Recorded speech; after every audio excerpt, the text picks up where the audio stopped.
My account better have a minimum of $50,000 in it, considering the hefty withdrawals made over the last 6 months. I've been suspicious of unauthorized transactions and reported my concerns to the bank. To catch the culprit, I decided to set up a trap after consulting with them.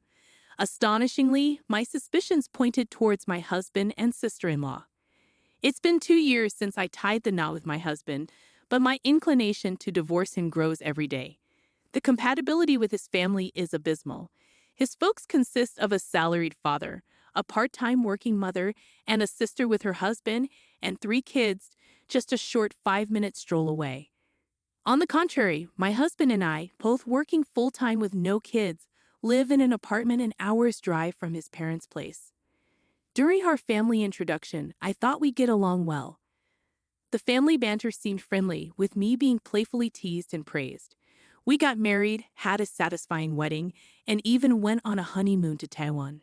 However, things took a turn when we encountered an elderly American man at breakfast. I offered him my unused coupon, but my husband reacted coldly, calling the man a beggar. It sparked a cold war between us that continued after returning from JFK. I didn't want an immediate divorce, but the growing discontent within me suggests otherwise. The flight back had me on edge about our future, and sure enough, our married life was marred by issues stirred up by my sister-in-law. Just before our wedding, she, 3 months pregnant with twins, asked my husband for my contact information, claiming she had something important to discuss. Puzzled, I hesitated, but my husband decided to share my details without consulting me. The next day, my sister-in-law, considering us family, asserted that I should be a great help in raising her 3 children. She insisted it's tough being a stay-at-home wife all day. You'll understand, right? She even added, keep yourself available for about a year and a half. I protested, stating my busy remote work schedule. Dismissing me, she laughed and said it's just a bit more than a side job.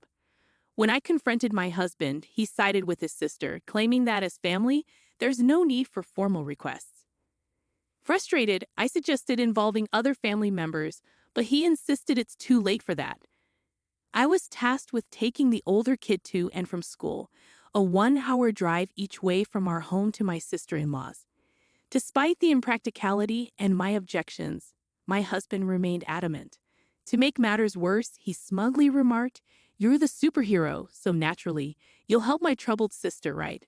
Fed up with his persistence, I visited my in-laws the next day and firmly refused any involvement with my sister-in-law's requests. The following day, she asked me to handle the nephew's pickup and drop-off, but I stood my ground, citing work commitments and the impractical distance. To my surprise, my in-laws became infuriated, questioning my compassion and whether my parents taught me anything. They asserted that a wife is meant to serve her husband, his parents, and his sister, living in devoted service to the ancestors. It was a shocking revelation, and they emphasized the disgrace they felt in my actions. Upon witnessing my reaction, my in-laws seemed to grasp my error and reluctantly said, "As long as you understand, make sure you fulfill your duties as a wife." The assistance from my husband's family, including my husband himself, persisted for a year and a half. However, this commitment would consume over 4 hours in total for a round trip, significantly impacting my work. When I communicated this issue to my husband, who was unwilling to sacrifice disposable income, he managed to persuade his family to accept my condition of only helping out for the first month after the birth. After that period elapsed, my sister-in-law began bringing her 3 children to our house every weekend. The consequences were apparent: water wastage, air conditioning running in all rooms, an emptied fridge, excessive tissue use, and consistently depleted toilet paper. To make matters worse, my jewelry went missing, and my sister-in-law started taking my car without asking, going out on her own. When I confronted her about borrowing my car, I emphasized that she should have at least informed me, pointing out that my insurance didn't cover accidents caused by anyone other than myself. But she remained stubborn, refusing to listen. What's worse, my car already had scratches and dents from her use. Worried about a potential accident, I messaged my sister-in-law's husband, who had previously been unresponsive despite notifications. To my dismay, the situation escalated as both my husband and sister-in-law started leaving their kids with me to go out more frequently. During this time, I found myself juggling household chores accumulated over the weekdays while caring for three unfamiliar children. One particular weekend, my sister-in-law left her kids with me and went out with my husband.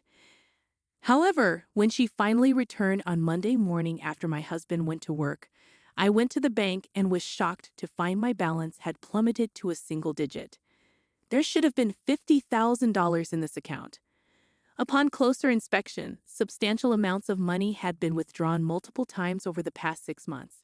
Suspecting unauthorized withdrawals, I reported my concerns to the bank and decided it was time to set up a trap to catch the perpetrator.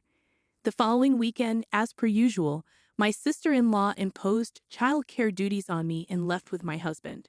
Moreover, on that day, my in-laws embarked on a one-night trip, leaving me with parting words. Take this as a learning opportunity for future childcare.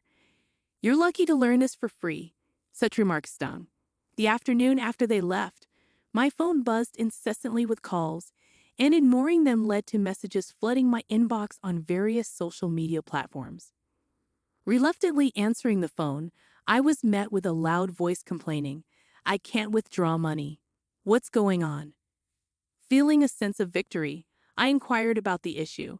My sister-in-law shouted back, I can't withdraw money from your bank account. We can't even pay for our lodging."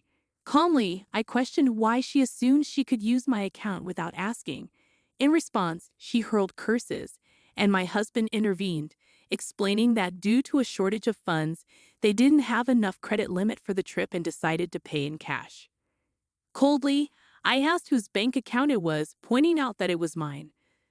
The line fell silent. My husband finally said it didn't matter, and if they couldn't pay, they wouldn't be able to check out or even afford the train fare home. Behind him, the in-laws suggested transferring some money to my husband's account, insisting we discuss it when they returned. Astonished by their audacity, I firmly replied, "I can't do that. I have to go to the police." Silence hung on the other side of the phone. After a long pause, my sister-in-law exclaimed in disbelief, "Police? Why? It's normal to file a report if someone is withdrawing money from your account without permission." I laughed and explained, "You're our daughter-in-law. Whatever belongs to the daughter-in-law is for the family's use. You don't even understand that." When my father-in-law argued that family members can't commit theft against each other due to some familial exemption, suggesting that theft among family members can't be prosecuted, I quickly countered. I clarified that my sister-in-law and I are not cohabiting relatives, rendering that exemption irrelevant. My father-in-law was left speechless when my husband asked if I intended to sue his sister. I informed him that as a victim, legal action was indeed on the table. Certainly, I would pursue legal action and consult on the theft of my jewelry and other items taken by my sister-in-law. She interrupted, questioning if there was any evidence, but I had already identified her flea market app account, where records of her selling stolen items from me were preserved, including some with photos of warranty cards, unmistakably proving they were mine. She began crying upon learning this. When my husband became angry and insisted I apologize to his sister, I stood firm. I explained that as a superhero, I couldn't overlook wrongdoing. I also informed him that I was preparing for a divorce and that there would be a proper settlement for alimony and property division. In response, he mocked me, refusing to pay any alimony. However, I had records and witnesses attesting to how my marriage had become untenable due to his and his family's actions. When I hinted at exposing everything in court, my husband questioned what I meant. Suddenly, a person in the passenger seat connected to the car's speakerphone revealed themselves. They claimed to be observing and listening to all the misdeeds as a family member. This revelation shocked everyone, providing a potential witness to the unfolding drama. To uncover the unauthorized money withdrawals, the bank suggested that if the transaction history wasn't recorded in the passbook, it was likely someone with access to the cash card and PIN, usually a family member, was responsible. I devised a plan intentionally leaving a bank statement showing a transfer of about $3,000 in a conspicuous place while changing the PIN. This was meant to lock the cash card after 3 failed attempts by my sister-in-law, effectively setting a trap. Additionally, I strategically left a brochure for an inn that only accepted cash payments within earshot of my sister-in-law. Observing her and my husband's reaction, I inwardly relished the success of my plan. I took action by sending a detailed message and photos to my sister-in-law's husband, exposing how she dumped her kids on me, the unsanitary conditions at her house when I wasn't caring for the children, and how the in-laws condoned it without reprimanding her. He quickly responded, having taken leave from his company citing a family emergency. He harbored various grievances and suspicions towards his wife's treatment of their children, but was silenced by her threats of divorce without custody. Together, my sister-in-law's husband and I cooperated, each hiring lawyers. I sought reimbursement for the embezzled money, compensation for my stolen items, alimony, and property division. As my sister-in-law's husband calmly explained the situation, my sister-in-law was shrieking on the other end of the phone, and my husband warned that they couldn't get away with this for free. Unfazed, I revealed my investigation findings, informing them that both my husband and sister-in-law were dumping their kids on me while spending their time in nightclubs and bars. I expressed my disappointment in their actions, emphasizing that it was worse than I had imagined. I informed my husband that my belongings had already been moved out of the apartment. Since the apartment was considered company housing by my employer, a cleaning crew would be coming in soon, and he needed to leave promptly. I then handed the conversation back to my sister-in-law's husband. He calmly stated that he would be taking the children to his parents' house, and my sister-in-law would not be allowed to see them.